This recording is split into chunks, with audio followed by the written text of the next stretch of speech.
topic for this afternoon, or this morning before lunch, is going to be delivered by John Alspar. So let's welcome John.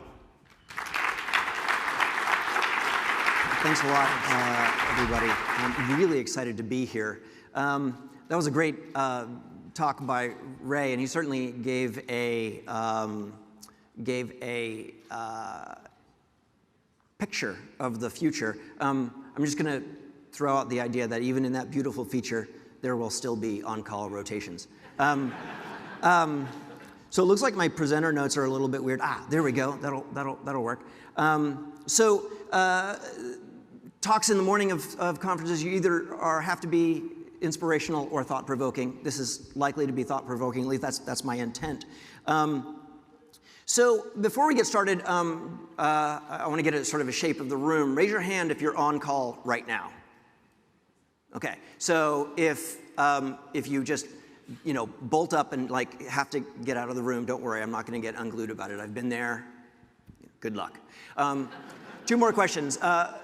Raise your hand if you've ever responded to an incident and experienced such a profound sense of confusion about what you were seeing, about what signals and symptoms you were getting, that you're at a loss to come up with any plausible explanation. Yeah. Last one. Raise your hand again if you've ever responded to an incident and you're about to take some action, right, with the intent of either making things less worse or possibly to fix it, and zoom to that minute before you hit enter, before you take this action. Have you ever felt pretty uncertain that or at least certain that there was an equal chance that you were either going to fix it, or it will do nothing, or it will actually make things worse? Raise your hand if that's yeah. So, me too. I've been there. I'm going to refer back to these a little bit later. So the backdrop for this talk is the work that I and some of my colleagues have been doing in studying cognitive work, and specifically cognitive work in the wild. You all, in the SRE and DevOps worlds. Some of you may be familiar with the Stellar Report. This is if you haven't seen it, please go check it out. It's the result of a year-long project. This is the first cycle in a consortium that we call the Snafu Catchers. And here are some of the folks that was part of that as industry partners. The second cycle is underway right now. This morning I want to talk about our understanding of incidents in our industry and a different approach in looking at them in ways that we're maybe not really used to. So in the course of our work, we see that there's a big difference how the industry imagines incidents happening and how they actually happen in reality. And here's just the nutshell, is that in reality, incidents are so much messier. They don't unfold the same way that we describe them in our blog posts, or the way we talk about them in our postmortems, or the way we even give guidance to each other. And so you might ask, well, so what, right? We can imagine how we imagine incidents influence a whole bunch of different things. It influences what we think is important about the incident, right? If it doesn't fit what we think is important in our general sort of abstract view of the incident, then we might not pay much attention to it. It influences what we discuss about the incident and therefore what we don't discuss. It also influences, perhaps more importantly, what we write about the incident and what we leave out. And the key sort of connecting sort of logic with this is that what's deemed important in an incident gets discussed, what gets discussed gets written down, and what gets written down gets shared. We like to say we learn from failure. It's an easy throwaway line. No one will argue with that. Also, how does learning work? That's a really hard question. I'm pretty sure we just heard Ray Kurzweil saying he's spent his entire career trying to understand that. So, before we get started about this gap, this difference, I want to put out something that's perhaps obvious, but only when it's strung together, and that is there are multiple purposes and multiple audiences for incident analysis, certainly for what we do with it, right?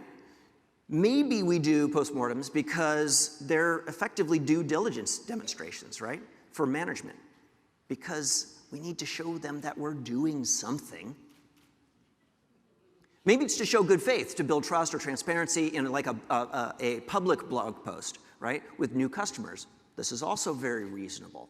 I will say that it's likely that these two different routes are likely to be very different, the products that you put together for them. Maybe you've got an agreement or a contract and some legalese with some SLAs. We have to do some stuff, some obligations that way. Or we might have some auditors or regulators.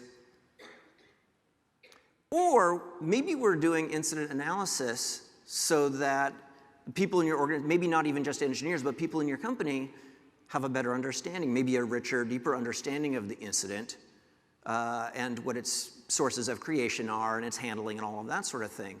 Maybe. I think we have a feeling that this number 5, this last one, is what we generally think of, at least the folks in this room. But we have to acknowledge that these other other purposes and these other audiences exist.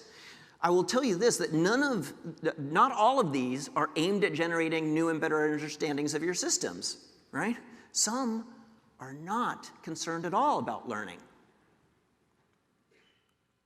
So, with that caveat, I want to start with a sort of a generalized and abstract model. I'm going to put up a bunch of boxes and lines and arrows, and the content of the boxes and lines, I don't really need to understand what's going on in here. These are diagrams this is a more elaborate one, sort of diagrams you might see of this is what debugging looks like, or troubleshooting, or diagnosis, right? I don't want you to, it's not really necessary to pay attention to what's in the boxes. The thing that I want to call your attention to is look how neat and perfect those lines are, right? Matter of fact, look at that. There is absolutely no ambiguity that there's a difference between enumerate possible causes and use process of elimination. I mean, you know when you're in one of those boxes, and you know when you've gone to the next box, right? So all of these models should look familiar. They're all sort of variations of the same, and we're always repeating them. We're repeating them in descriptions and explaining how incidents happen. It's a way of categorization. It's what we do. We categorize. Matter of fact, there's a handful of ones that I've written these sorts of things. These are ones, they're all variations along the same lines. It's really easy to assume that these descriptions, these sort of abstract things, actually represent the incidents. We know that that's absolutely not the case. That's what this talk is about. The danger is if we go in armed with these boxes and arrows, all right, we're going to go into the postmortem. Let's see, now where on the timeline did we stop doing detection? Exactly, right? Here's the most important part about these models. I want to ask you this question. By the way, all of these questions I'm asking are rhetorical. They're supposed to, get you thinking. Where are the people in these? Where are you? You know those questions I asked you? Where do those experiences sit? It's really common to think of incidents as unfolding this way, but we have to make sure that this is a way for us to sort things. But when we look at incidents, as researchers, when we look at incidents, they never look this neat and orderly, right? Ready? But one thing that's really great about them neat and orderly makes it very convenient to tabulate them across each other and compare them and ignore the messiness. So I want to take a look at an actual incident. And so this is an incident. This is not even an inch deep, superficial, very surface-oriented scan across a real incident. And this particular team, they noticed that something was amiss. Something's a little bit weird. They're not entirely sure if it's a big deal. And at the time of year, a couple of the engineers said, actually maybe these sort of elevated levels aren't really that big of a deal. Kind of expect that. So they wait some time and they say, what, let's just keep it. They go to lunch. And I was like, let's keep an eye on it. Like if this actually starts to, if it doesn't start coming down or if it doesn't start to sort of resolve, then we'll start paying attention. Sure enough, actually, oh, this is something we got to pay attention to. So they worked out what to do about it. A number of them worked out what to do about it, and they spent some time to sort of fix it, and then they spend some more time to confirm it's actually fixed. So you can imagine a number of different variations on this. Where's detection? You could make an argument that it's over here. You could also make an argument that it's somewhere over here. Maybe that's over here. Did they decide? Wait, what's the difference between when you've detected something and identified what it is? So this is the type of thing that I want to get at. I want to pull apart. I'm going to give you some more examples. In this particular incident, right, there was a bug that prevented production database backups from being validated or being valid, right? So it wasn't all, it didn't work out for some period of time. The backups were written. The tests that said that the backups were valid passed, right? But they actually weren't, because it turns out the tests are also written in software. But check this out. What's great about this story is that there was a seemingly unrelated chef change under where this sort of yellow stops here that actually accidentally fixed it, right? So now, first of all, this should, as a former CTO, production database backups being corrupted is like bolt upright in bed, cold sweats. It's serious business, right? What do we do when detection is actually after the resolution time? So, because if we go with the model we had, we're going to have a negative number, and I don't know if I want to have to explain that to the folks upstairs. You know what I'm saying? Maybe it's not an incident. Boom, problem solved. Time to detect, time to resolve, severity, shit. What even constitutes an incident is much more negotiable than we are readily able to admit to ourselves. Much more negotiable. So looking deeper at these incidents, we find a number of different things. One is that detection is different from identification or recognition. In fact, this is supported by research. These are distinct cognitive processes. Sometimes they occur right at the same time to the extent that they're almost indistinguishable. Other times they're separated in time. Of course, but if our model doesn't catch that, then we're sort of out of luck. Another thing is that diagnosis is not always the most challenging aspect of incidents. We like to think of incidents because it's more fun and it's more palpable to think of them as mysteries, right? As a mystery to solve. But that's absolutely not the case as that it's the most challenging. Sometimes you know what's happening, sometimes you know what to do about it, and the issue is actually how you're going to go about it. Confusion about how things become fixed are actually common. Lisa, take a look at this. Okay, I got it. I'm gonna try this. Okay, yeah. Okay, I did. Oh, looks like it. Oh, it's working. Okay. Wait, how did that fix it? In fact, in some cases, people report that not knowing how something was restored is actually more unnerving than knowing it was broken. So here's some data from another actual incident, right? And so you can see here there's a period at the beginning, and there's a period in the middle, and there's a period at the end. You would be forgiven if there was like a detection and diagnosis or resolution or that sort of thing. So this data in and of itself doesn't really tell you much about it certainly tells you how it will be tabulated, how it will be accounted for. It doesn't really tell us much about the incident. So what if we were to look, what else? Maybe the date, maybe the severity. So what if we looked at the people? I don't know, just crazy. Go with me here. What if we were to look at the people involved in the incident? We might be able to ask better questions, like when people joined and who joined. So I can see that there are 9 people that helped out in this incident. But who are these people? So what if we looked at, and this is something that we worked out in the research, is that if you look at tenure, It doesn't always turn out to be a strong signal, but it can be an interesting signal. Tenure at a company can be an indication of where maybe pockets of esoteric knowledge lie. It's because these people have some experience with the idiosyncrasies, this esoteric behavior. Do these people have different roles? What teams are they on? If we consider that different roles, different domain expertise, and different teams may generate different hypotheses about what's happening in an incident, might have varying levels of confidence about what to do about it, then we might be able to learn something that some roles know, some teams know, that others don't. So let's come back to this. In this particular incident, this engineer called this other engineer, right?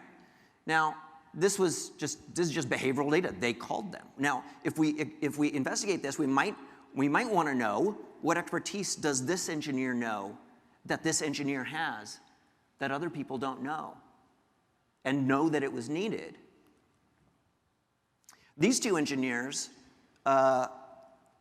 followed a hypothesis that this particular incident was related to a load balancer. And for very good reason, they believe it. It turned out to be a pretty unproductive thread. They worked that out.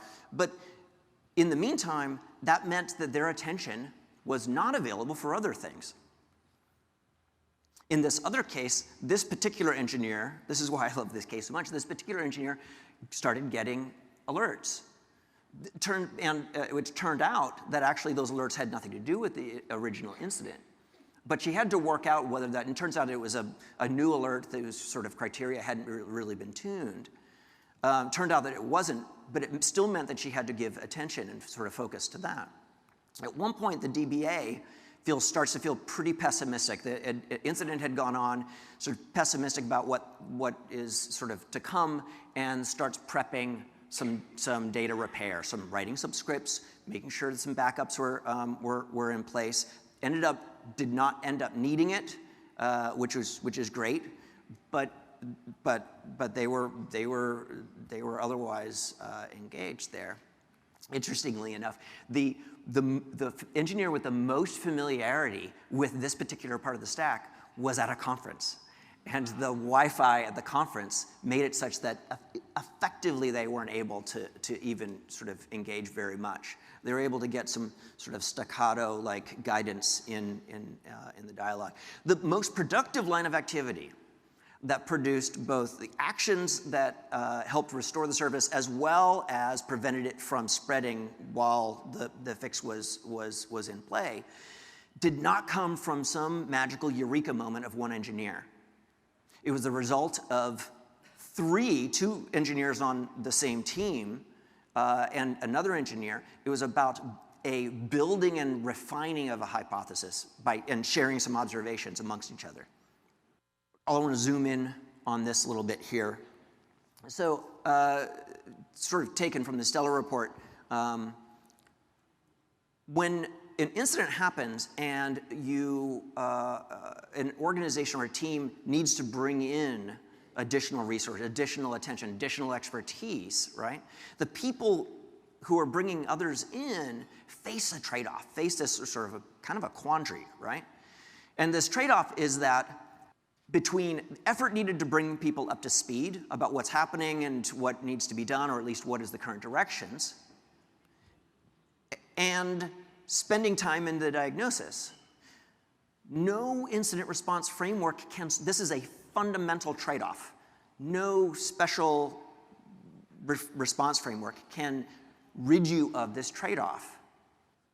If you spend a really long time being thorough on bringing somebody up to speed, you wouldn't make a lot of progress, especially as people come in. So you're expecting them to get context that's missing from your getting them up to speed from, say, chat scroll back or seeing what other things are happening. But this is a fundamental bit that we have to contend with. So here's my question. Where do we put this data? Who has the skills to do this effectively? This is looking at incidents very differently than I think the way we're used to. I just don't think that it fits in what we generally view as a postmortem template these days. So some questions here, questions about sort of postmortem templates. Are the templates that you use used as guidance for analyzing an incident, or is it actually the activity, right? If I go into your postmortem meetings, will I observe something that looks like event analysis, or does it look like a visit to H&R Block, right? It's a very expensive, if it turns out to be, unfortunately, there are organizations where this is effectively a form-filling exercise. It's the most expensive form-filling exercise I think I've ever come across. Here's a question. What can someone new to your organization, a new hire, right, learn if you hand them your postmortem document? You say, I want you to read this. I want you to try to understand this event in as many perspectives as possible. When they're done reading them, will they have good questions or will they have basic questions? Because remember, if you weren't there in the response or weren't there at the postmortem, then you're at a loss. And these are what help make up for that loss. Then really the question is, are your postmortem documents written to be read or written to be filed? Remember, not all incidents and the way we describe them, the way we investigate them, looks deeply because they don't need to, because they have different purposes and different audiences. Looking closely should be a requirement, however, to look at some of that stuff in real incidents, those messy details. Those are the most important ones.